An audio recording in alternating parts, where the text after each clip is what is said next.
Whoever was chanting for new Megalith support in Doom of Dimensions, you are in luck because we have 3 brand new cards for the Megalith archetype in Doom of Dimensions.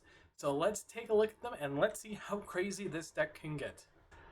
Now, first off, we're going to be looking at Megalith Frochu. It's an Earth Rock Ritual Effect monster that's a level 4 with 2000 attack and 300 defense, and you can ritual summon this card with any Megalith card, and you can only use the second effect of this card's name once per turn, and you cannot activate the first and second effect of this card's name in the same chain.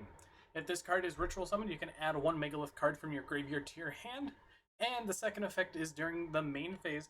Quick effect, you can ritual summon 1 Megalith ritual monster from your graveyard, except Megalith Frochu, by tributing monsters from your hand and or field whose total level equal or exceed the level of that monster, including this card on the field.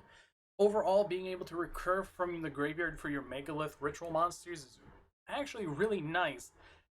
And being able to add any Megalith card from your graveyard to your hand to add back things like Unform, or even any other card that you need for your certain plays, it is the perfect card for Megalith.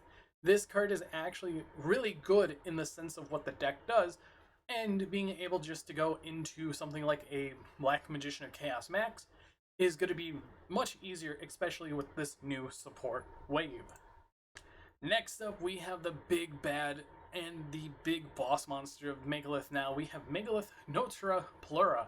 It is an Earth Rock Ritual Effect monster, level 12, 3700 attack, 2700 defense, and you could ritual summon this card with any Megalith card.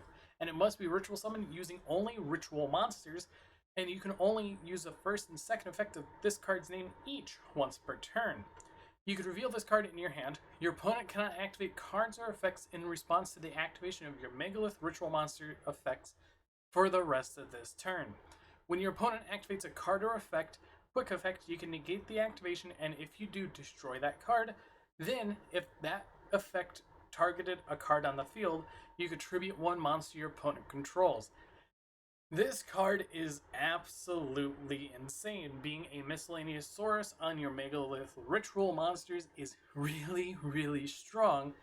It's just a card that says your opponent cannot. And being a negate as well while it's on the field is super powerful. Now, the one problem is if you want to ritual summon this card by the means of the ritual spells or certain other cards in the deck, you're gonna have to tribute 24 levels of monsters. So realistically, it's gonna be a hard monster to summon, but overall, this is a powerful boss monster for Megalith, and overall, this is gonna be a crazy time to see Megalith in the meta once again. And finally, let's take a look at Megalith Anastasis. It is a continuous spell card, and you can only use the first effect of this card's name once per turn.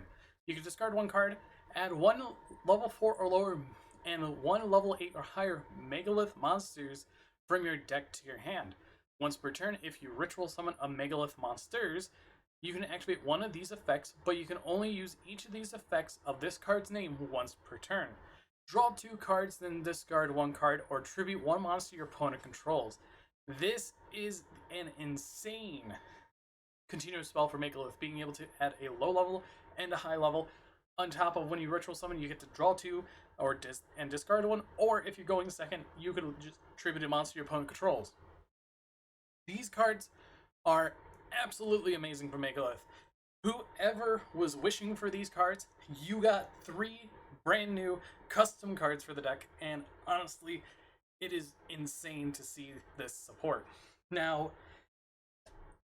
overall, my thoughts on Megalith, I was confused with them at first when they were first released, but after seeing them play and understanding how they work, this deck could be really scary because you could summon things like Black Magician of Chaos Max. But anyways, I don't want to keep you any longer for today, or tonight I should say. I have been BoltSpider. If you guys did enjoy, hit that like button down below. If you want to see new content from me daily, hit that subscribe button because I've been doing 3 YouTube shorts a day. But outside of that, I have a TCG player link down in the description below. So if you want to get the Megalith cards with that to help support the channel, do that. On top of that, I also have YouTube memberships, which are $1 a month. And you get special perks with that. But anyways, I've been BoltSpider. See you guys in the next video, and goodbye.